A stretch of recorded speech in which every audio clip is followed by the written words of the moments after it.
Tallahassee, Big Bend area, Panama City area, and Panhandle area football fans. The time is finally here. It's playoff time in the state of Florida, and I am super excited. We've got a show full of all of the 4Q experts on with us today, starting with my tag team partners, Coach Cofield, Eddie Quincas, and Andrew Jupe. Man, guys, I appreciate you all joining us. Let's go ahead and talk some playoff football. But before, man, it's an exciting time in the city of Tallahassee right now. FSU undefeated, FAMU undefeated in the SWAC. Both teams headed to the conference championship games. City's just kind of alive right now. Well, you know, Mark, this is a football town. A lot of people all over the country know this area for FAMU, Florida State, and the state of Florida is great for high school football. It's an exciting time. It's good to be a fan, although some of the state teams are not doing well, a la Tampa Bay. But everybody else is doing fine, Jacksonville and Miami. So I'm looking forward to everything that's coming forward in the future. Shots fired by Coach Cofield on that one. You think you're slick. Yeah, it's an exciting time, man, especially in the state of Florida when it comes to state football playoff. A brand new part of the season begins for these teams. No more what current record you have now. It's a brand new one. And I'm ready to see what a lot of these local Tallahassee schools, including the local surrounding schools in our area from the Big Bend region, stretching from Tallahassee to Panama City and further on to Pensacola, seeing what they're going to do in their journey towards a state championship. And the fact that all state championships are going to be here in Tallahassee at Bragg Memorial Stadium at Florida A&M University. Right. That's even more exciting. And I look to catch maybe not one or two, but maybe 2 or 3 games that will be here in the city, man. So yeah, a very exciting time, you know, in the city of Tallahassee and elsewhere in all of North Florida. Yeah, absolutely, guys. Can't echo that sentiment enough. And then, of course, you talk about it, of the 41 teams, right, all the way out west to all the way over to 75 that we cover. Over 60% of them are in the playoffs, 25 out of 41 guys. What kind of area can you say that to have that high of a percentage of football teams? It's going to be really fun. And we could get up to 5 championship games if our boys bring it to Bragg. So I'm really excited about the postseason push here for our area teams. Oh, yeah. It's definitely local flavor at the end of the season. I'm definitely looking forward to how this shapes up. But let's go ahead and jump into it. Let's go ahead and look at some brackets. Let's get some bracketology going on here. We're going to start off with the 4S classification, Region 1. And, man, I was really hoping that we would have seen Charles or Leon kind of join into this group. But, man, they just really on that bubble and just got left out. Mosley, the lone representative in the North Florida area that gets the nod, coming out of Panama City, and really for Mosley, they kind of get a tough draw. They're going up against undefeated Buchholz on the road, and that's going to be a tall order. The Dolphins, man, they showed a lot of potential earlier in the year. Definitely took kind of took their lumps in the middle of the season, which is where you really want to see your team kind of show some resiliency as you make your push towards the playoffs. But, man, they come back and they down Niceville at the end of the year, and I think that was a great kind of shot in the arm for those guys as they can kind of ride some momentum into this first round here. And, this is a bracket that's kind of, I'm sorry, before this new 4S classification, which is used to be kind of like the old 5A, is really loaded once again. You got Niceville, Nice, out of Point of Vedra, Bartram Trail, Navarre, and then, of course, rounding it out with Creekside, and then that Buchholz-Mosley matchup. You never know. Game is always played on grass for that reason, but, this kind of matchup is where Mosley's really going to be tested, right out of the gate. Yeah, definitely. I can say that, you mentioned earlier how some of this bracket has a lot of the old 5A vibes. I'm seeing some teams in here that are like giving me 6 and 7A vibes too, man. It's a good mix and a good combination of a lot of schools that have a history of making a deep run into the playoffs, especially you mentioned Buchholz right there out of Gainesville, and along with Navarre. I remember them when I was in school being in the 7A division. So this is a good mix of some powerhouses. And I feel like in this bracket, anything can happen. There could be that one surprise upset win for either of these schools moving forward.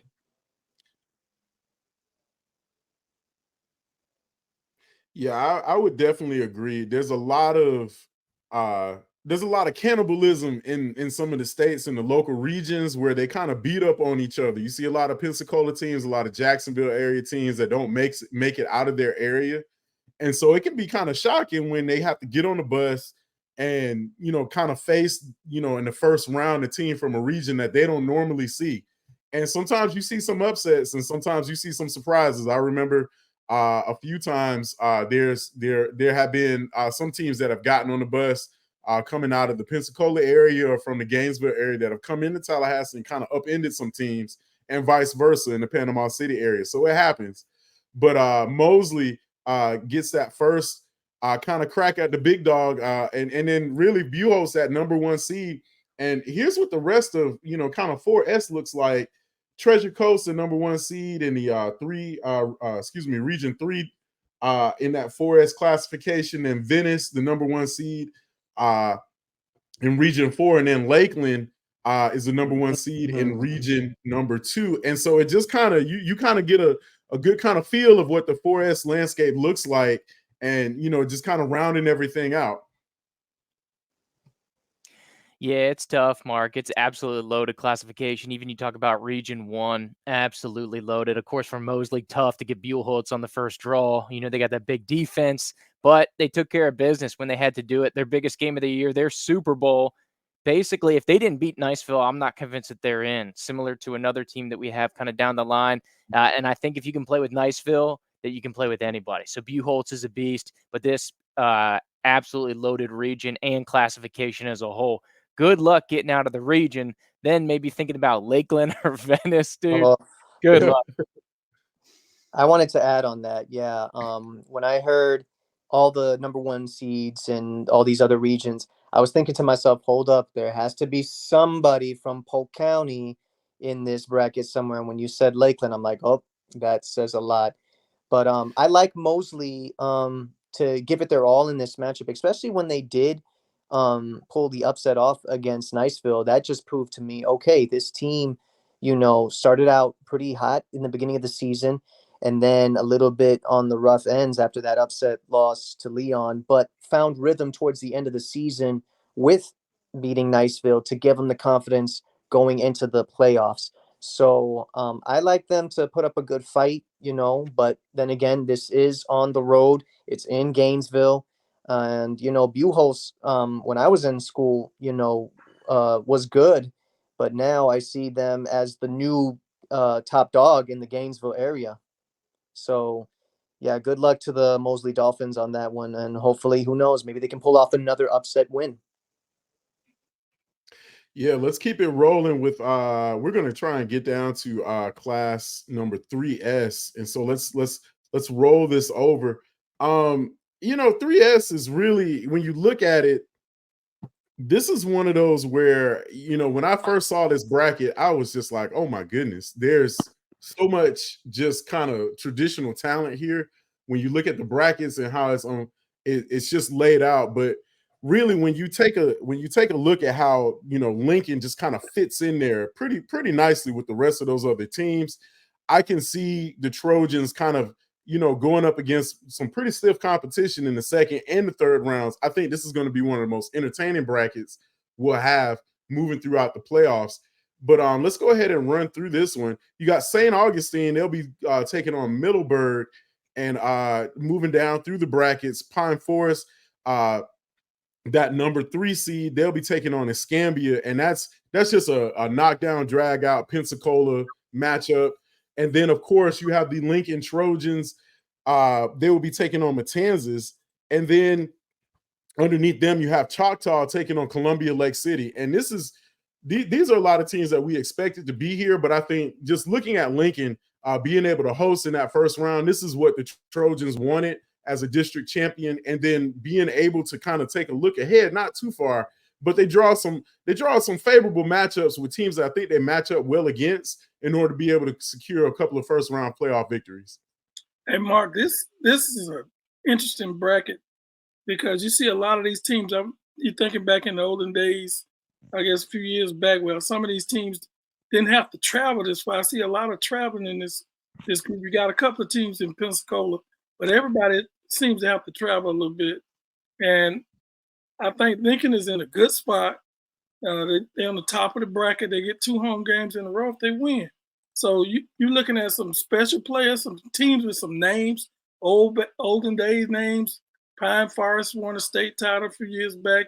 Middleburg has been in the hunt but never got there. St. Augustine, I remember them coming to Tallahassee, a pretty good football team. I say this is one of those interesting bets, and along with Columbia Lake City, teams look like it's trying to make a comeback too.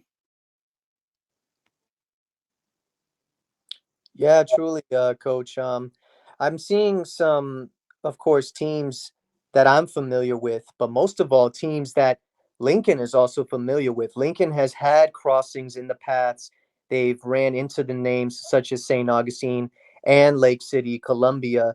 So there's a lot of opponents and schools that Lincoln is familiar with. And make no mistake, these schools are familiar with Lincoln. So this bracket, to me, I feel like with a few new additions, but at the same time, these schools are no stranger to one another, especially if the Lincoln Trojans are in this bracket and I see like 3 teams that they've crossed paths with before. Yeah, this will be fun. I echo what you guys are saying. Obviously, the 2 seed was huge for Lincoln. If they can get by Matanzas, which I think they can, they're familiar with dual threat quarterbacks, had a lot on the schedule here that I think Daquan's going to bring here over from Matanzas. But if they can get to the second round, you think about potentially Choctaw or Lake City. Both of those places are absolute nightmares to play.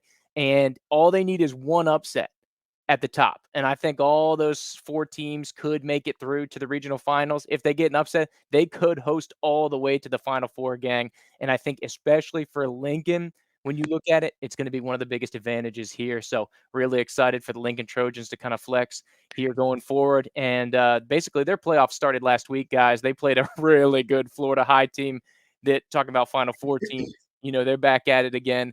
So basically they got it going last week. So they got a little trial run, little do-over here. Let's see how they do in 3S. I'm really excited for Lincoln, though. That defense is mean. Yeah, absolutely. I think their defense will be counted on early and often to kind of carry them to see how far this Trojan team can go.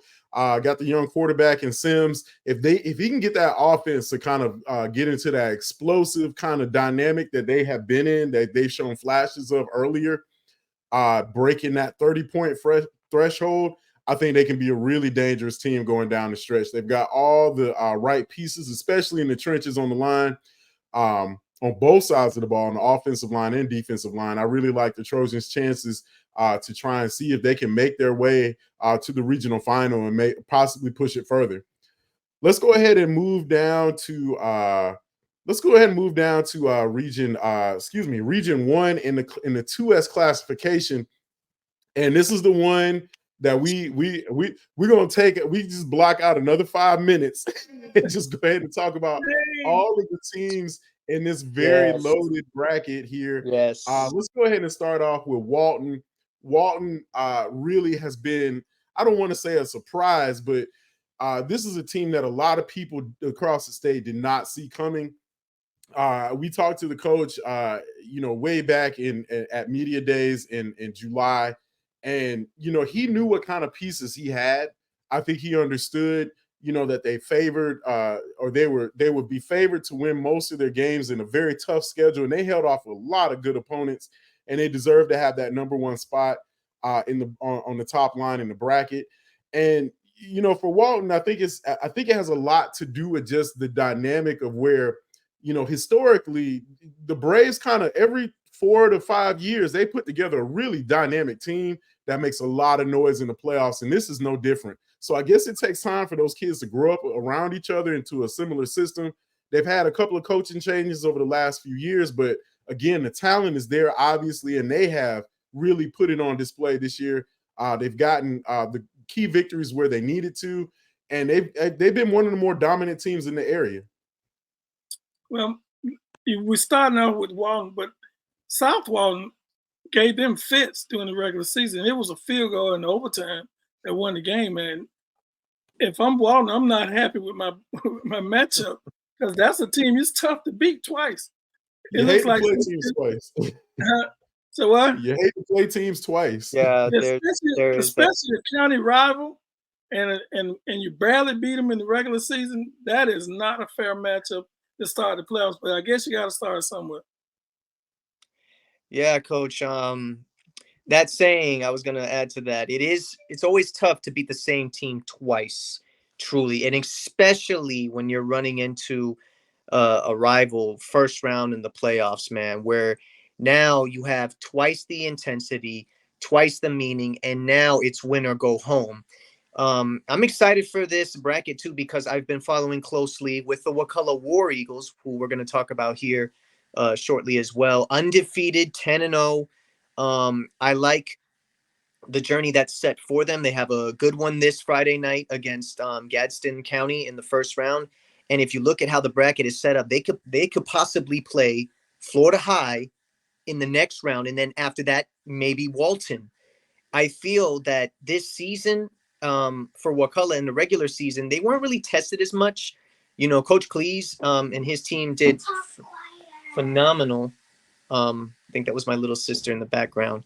Come on in so you can catch some of this high school football action. Yeah, you know about South Walton, Eddie.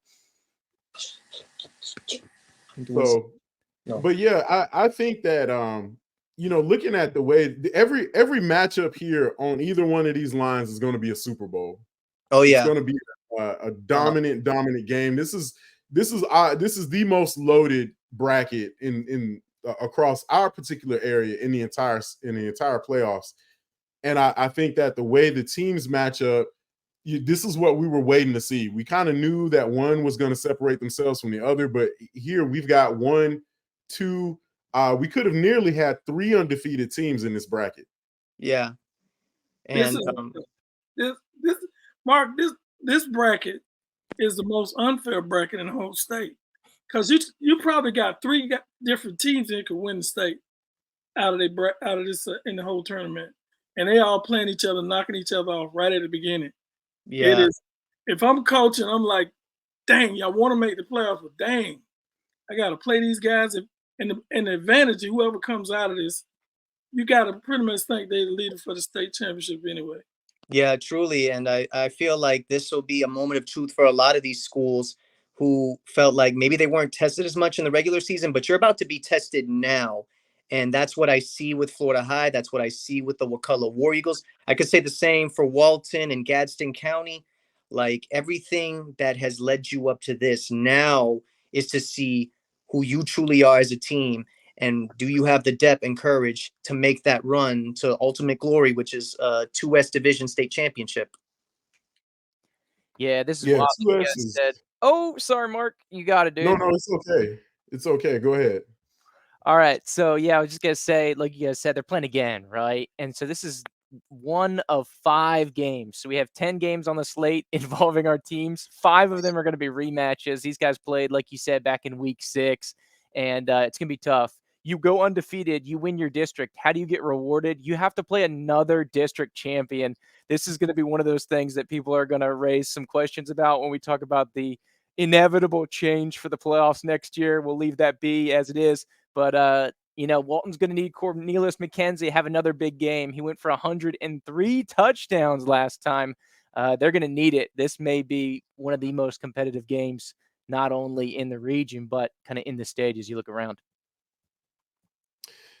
Yeah, when you look at even Swanee and Pensacola Catholic is a very interesting game. Don't sleep on the Bulldogs. Coach Kyler Hall would definitely have the Dogs ready to play. Pensacola Catholic, I think we saw them last week against John Paul. They're just all these kind of interesting dynamics, and I think Florida High definitely drawing Marianna at home. This is going to be a great atmosphere for the Seminoles as they get ready to kind of and I think for Florida High, I think they got the most to prove because they've been to the mountaintop 2 years in a row. and Yes. they definitely are eager to get back there. But looming on the other side is Coco. They've drawn the number 1 seed, and they're the number 3 or number 4 ranked team in the entire state. Yeah. Also, is Bishop Verot, and then Bradford are the other number 1 seed. So, trying to get back to where you left off is never going to be easy. But I think for the Seminoles, man, they really drew a tough draw this year. And I think, as much as you want to get battle tested in the regular season, I think that your health also matters. And most of these teams are very fortunate to be healthy at this time of the year and having enough firepower to be able to kind of make, what's going to be a tough run. Anybody who comes out of I think we're in agreement here that anybody who comes out of Region 1, I think you can book it. I would already lay money that they would be in Bragg later on this year. Most definitely. And I may be bold to say this, that whoever gets out of this region right here could potentially be a state champion. There's no doubt about that, man. Like you said, Mark, Coco waiting on the other end of that. That is a tough team. I've seen them one time play this year. It's not a good prize to get to have to face them in the playoffs. I saw them play in the state championship game against Florida High last year, and as fun and entertaining of a game that was, at the same time, it was heartbreak too, the way how it ended in overtime. But that is a really good team, like Coach Cofield says, man, and they could be waiting on the other side for whoever comes out of this region, waiting for them. Absolutely. Let's go ahead and keep it moving. We're going to drop down to 1S, a little bit easier of a bracket. Region 1 folds just like this. Every 2 of the 3 teams are on Meridian Road. So we've got North Florida Christian, Monroe, St. John Paul II, and then McClay. This one has all Tallahassee flavor mixed into it. And, you can just go ahead and call this, I think these teams, you could call this as a good old-fashioned jamboree. It just has that kind of flavor to it. I think we could line these teams up at anywhere, and they wouldn't mind. They're so familiar with each other. We saw a great matchup between Monroe and St. John Paul the past 2 seasons, though they've given us excellent playoff games. McClay joining the fun. We saw them. I think they got a huge win last week, and that kind of bolstered their playoff hopes, and now they're in to the dance. And then, of course, NFC at the top as a district champion. This is one of those where I think it's just going to be talent against talent. You're going to look at how the quarterbacks match up against other secondaries. You're going to look at team speed and things of that nature.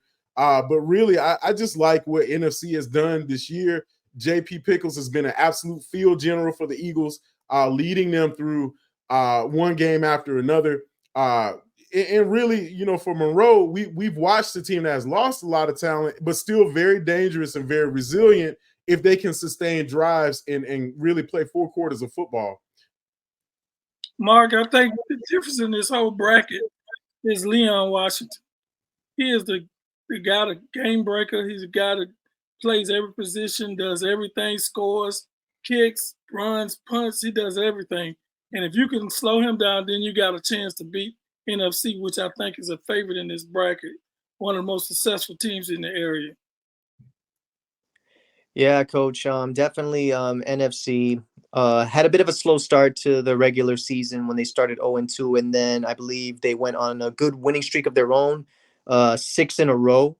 And then they gave the Wakulla War Eagles a bit of a hard time, came up short in that one, but they were still able to finish the season strong and take that number 1 seed. But make no mistake, though, the Monroe Bobcats, I think, will give it their all in this matchup, knowing that they went through with NFC during the regular season, and they had a really good game against McClay too. It was a close loss, the one that we did where they only lost by 3 points. They were neck to neck with the Marauders.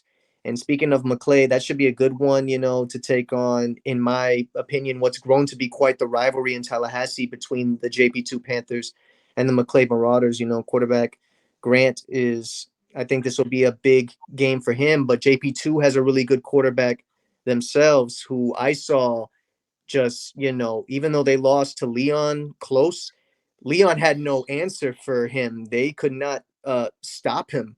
he was just like running all over and keeping them alive in that game. So I think the key in that matchup is who has the faster start to get the game in their favor.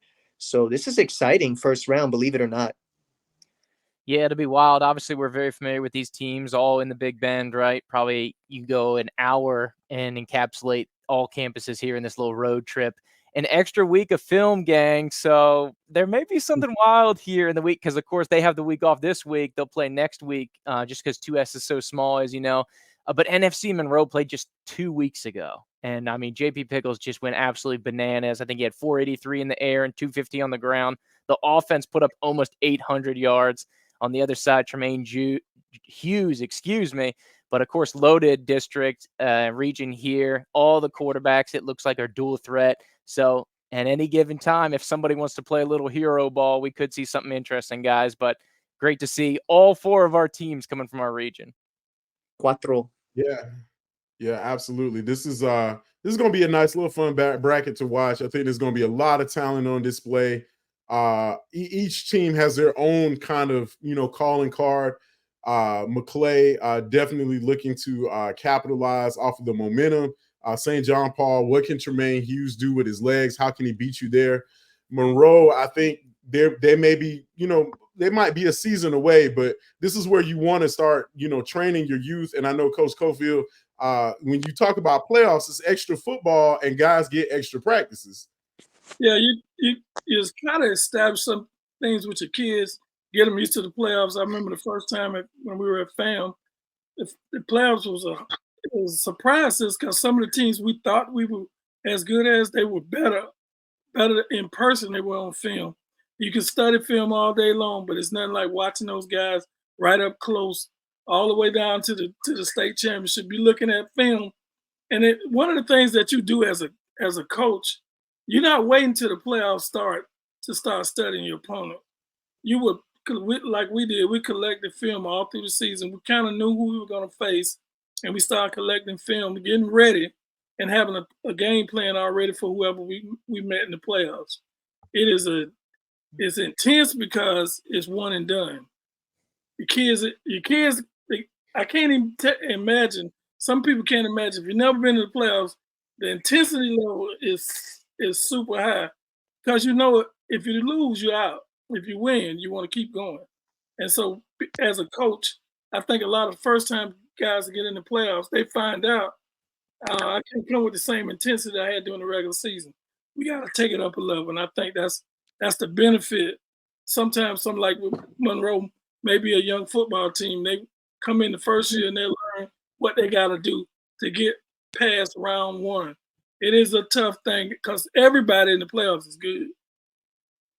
Absolutely. Yeah, absolutely. And to add on top of that too is I think in the mindset of this one, which each of these teams in this bracket somewhat of an equal advantage, is that you've played each other already. You know what to expect. Now we have to ask ourselves, how do we improve on what we couldn't do good at the first time we played each other, to then, use that to our advantage to see if we can move forward.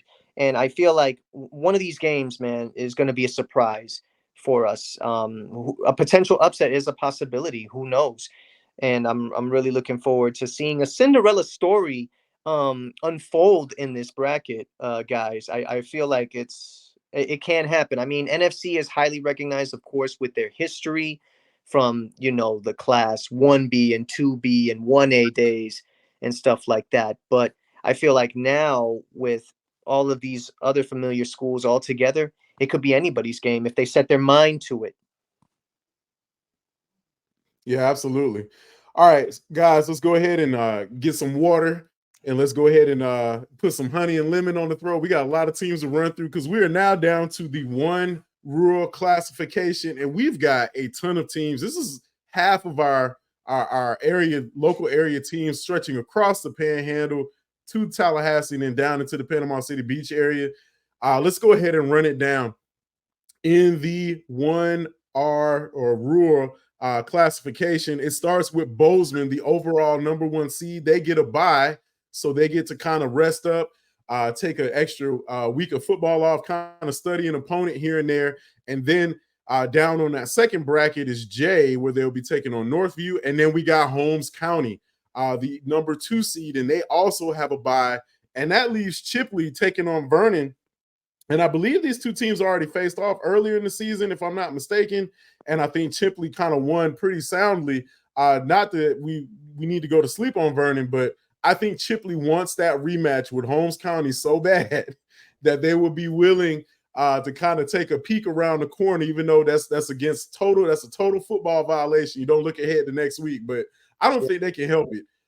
This bracket is going to be very fun. We've seen Bozeman go into Chipley and into Holmes County and pick up critical road wins, which says a lot about their team. Their quarterback, obviously one of the top ranked quarterbacks in the state, West Virginia commit. This kid really has been picking apart defenses. And Bozeman right now is playing at an elite level. We don't get to see him this week in the opening round, but this is going to make this very fun. I am also looking forward to what could potentially be a Chipley Holmes County rematch, but definitely looking at how this bracket shapes up. It's going to be a lot of offensive fireworks in this one. Well, Mark, you kind of skipped though. You didn't give Vernon a little credit. They won at least 5 games. They spread it. Last year, Vernon, I don't think won but 1 game, or maybe they didn't win a game at all. And it's remarkable how they can come back and make the playoffs in 1 year. Coach Tillman, I've been knowing him for quite a while. He took the program and he made improvement. But that's a heck of a start to play Chipley, because I think they're probably a few points from being getting the bye, because they had a great season themselves. And playing Bozeman up at the top of the bracket, oh my goodness. That's one of the best teams in the whole Panhandle. Team that, if you think a few years ago, they weren't very, very good. But like these coaches in this area, you get kids, Coach Griff up there did a great job. These guys, he brought them in, and they beat some of the best teams in Pan. They look like, if you were guessing, you think they would be the favorite, because I think they beat Holmes and they beat Chipley this year. So tough bracket. Everybody got to beat the big dog, and the only way you can do that is you got to play, and you got to get there to play. Yeah, definitely. And I feel like it's more of like who wants it the most, especially when you talk about that matchup between Vernon and Chipley wanting another shot at Holmes County. And in a potential rematch of Holmes County and Chipley between those two schools, who wants it more at a shot against Bozeman? So this bracket to me says who wants it the most. And, looking forward to seeing Chipley in action and Holmes County. I think that matchup is for certainty, going to happen. But hey, who knows what Vernon could do? Get bulletin board material, Coach. Look out. Yeah, guys, I echo those sentiments. I mean, Chipley, Holmes County, Bozeman, realistically, all in the same region, right? 3 of probably the top 5, 6 teams in all of 1R, and they all have to play each other. Only one's getting to the Final Four. This is going to be an absolutely wild bracket. Plus, we still don't know who Osceola is. I don't know if you guys do, but I don't. They haven't played anybody I'm familiar with. They're going against Weewa. I don't know if anybody in this region is going to pass the ball. There's going to be runs for days. They can all run. And when you look at Chipley and Vernon, that was a rematch from week 4. Cottondale and Sneeds is a rematch from week 1. And then, of course, you have Lafayette and Branford, which is a week 5 rematch. All of these were 30-plus point blowouts. So we'll see coming around the second time if things tighten up. And, man, the run game, of course, if you got the line and they're moving and they've gotten organized throughout the season, that can dramatically change. But I'm really excited.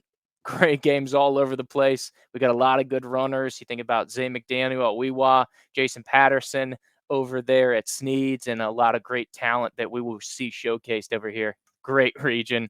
Don't sleep on 1R Region 1, baby. Oh, yeah. That's you just said it, AJ. A lot of running to take place. Oof. I don't know about that. I'm a pass first guy. I mean, one of these schools has to at least pass the ball one time. What about Bozeman? They sling it all over the field. Outside of Bozeman. Yeah, I'm looking at matchups today. Yeah. Yeah. Yeah, I really like the way that the whole landscape kind of breaks down. You're going to get an exciting game each week.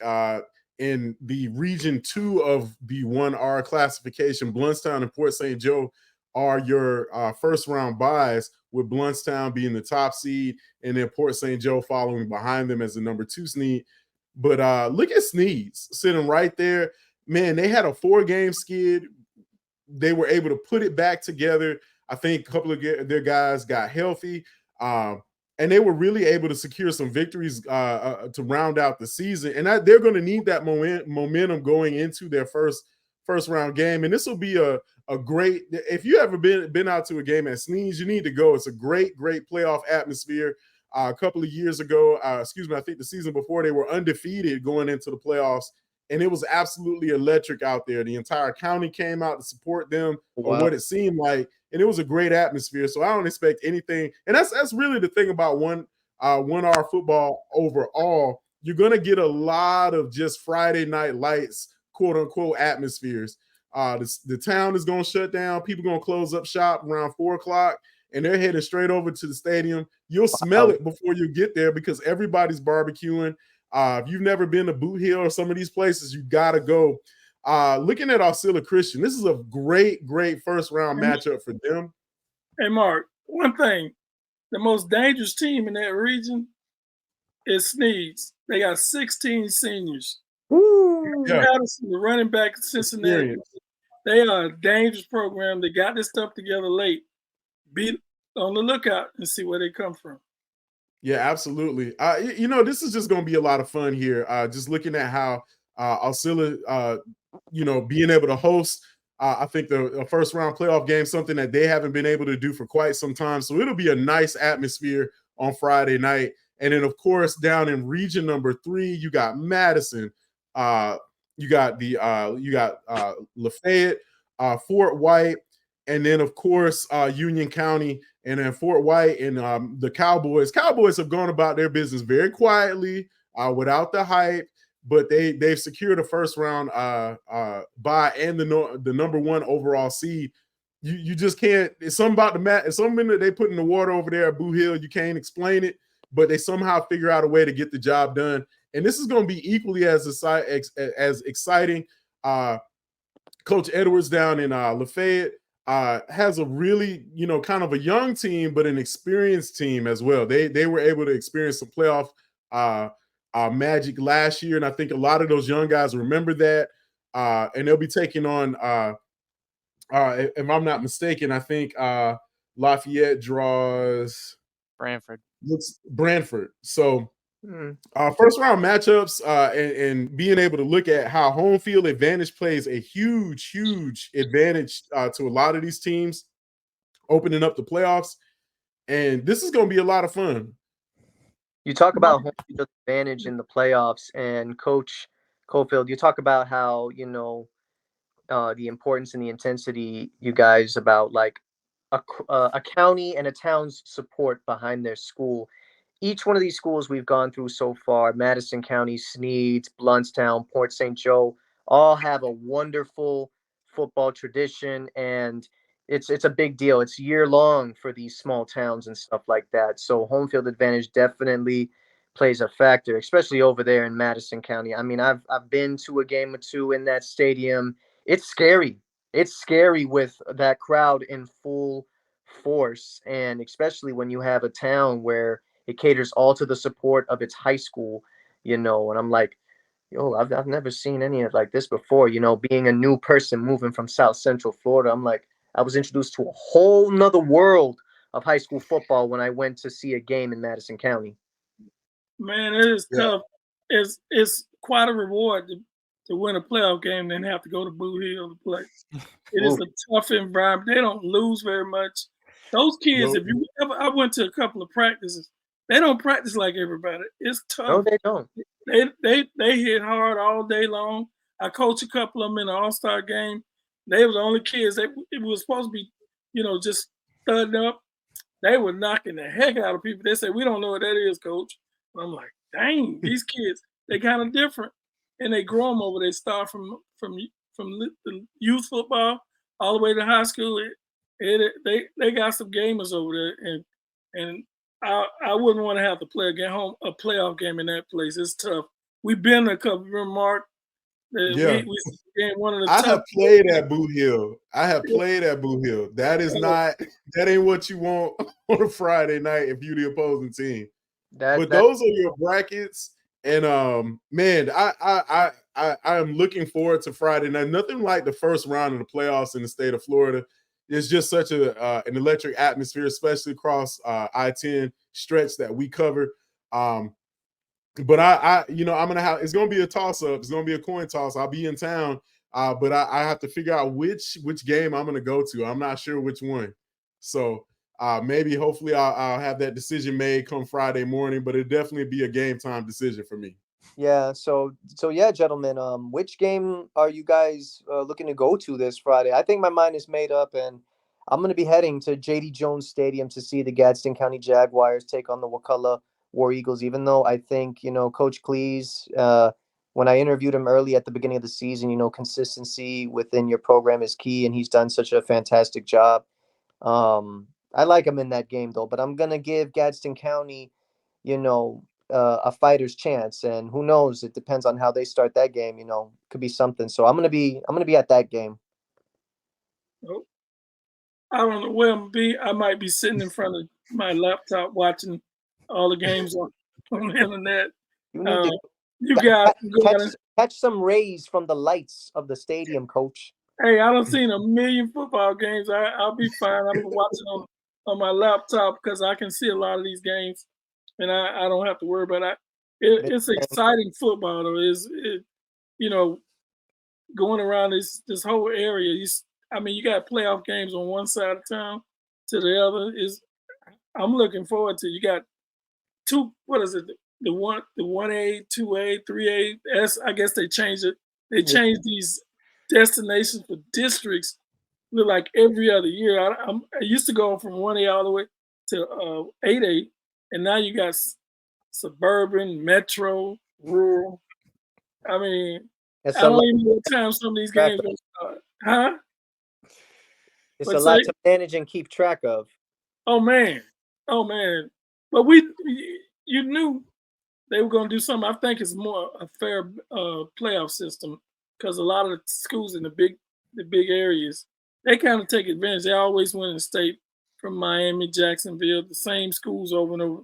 And I think it just made it a more fair playoff system where you playing teams in the same kind of situation you are. And I think when we see the end of this year, it can continue because I don't even know the point system. All I can do is get on Max Prep and find out who's supposed to be where. It's confusing. I used to know, but at some point we'll get Jupe on Excel. We'll come up with our own model. We'll figure it out. You're gonna talk to the state and ask them to you come up with your own thing and present it to them. Maybe they'll come up with a better situation. Yeah, your system makes so much sense, man. Win, baby, just win. I got some hot air, Coach. I don't know if I have enough hot air to make that happen, but yeah, it's like doing my taxes. I got to figure out the whole system every single year, the way they're changing these playoff points. But Coach, I think I'm with you. I'm going to bring up the multicast. I'm trying to catch every single game. Wow. Coach, we could be texting back. We'll get the coach cam going, and but there's no wrong answer to where you're going. There's gonna be a lot of big football all the way from Walton County all the way to Suwannee County. Man, there's no bad moves. As long as anybody wants to feed me, I'm good. I have a special place in my heart for Osceola Christian. They took care of me. Hey man, you got to get up early in the morning. We got to go to Panama City, so you don't need to go too many places. I don't want you to be late because if wherever I go, it will be on a full stomach. I remember Madison. They gave us they had gizzards out there one year. Oh yeah, they had gizzards. I want to say the War Eagle games over there at J.D. Jones Stadium. Their concession, I remember having some great tasting barbecue in Wakulla County. Man, I'm like, wow, barbecue at a high school football game. I mean, you don't get this where I'm from originally down in South Central Florida, man. So I'm looking forward to them pulled pork sandwiches if they do have that on the menu Friday night. You're gonna watch the game, right? You're gonna watch. Of course, I'm gonna watch the game. But I used to work for a company. I was enjoying some good concession food all over the Southeast. I used to go to these different places. I compare the food. Who got the best hamburger? And I know some of these small towns, man. Great place to go. I went one place. I'm gonna give them a shout out. This was in the 90s. Dixie County had some of the best hamburgers I've had. Dixie County Bears. Okay. Be everywhere. Yeah, we'll have to keep a running list moving forward on who has the best barbecue, and kind of put together like our own version of diners, drive-ins, and dives. Those are the power rankings I'm most interested in. We need a segment every week, Coach, on the Coach Cofield Show. I want to hear about your best 5 memories of concessions throughout your year. Those are the power rankings I want to see. From Arkansas all the way to North Carolina, I've been a bunch of places, bro. So that'll do it for the opening round of the playoff. Matchups are set. We encourage everybody to get out there, catch a high school football game somewhere, support your local and community schools. Also, a little bit of bittersweet moments. Some of our teams turning pads this week. Best of luck to those guys as they turn the page.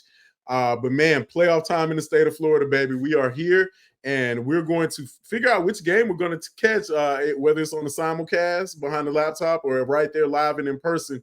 4 Quarters Online will be having our finger on the pulse as we make the trip to Tallahassee in December, where we look to see one of our local area teams end up in Bragg. So that'll do it for the first round. I'll shoot you guys a text message to see if we can get together next week, cover the second round of playoffs, who's in, who's out, who's still staying alive and standing strong. But until then, this is the Extra Point, and these are my tag team partners. We'll catch everybody next week.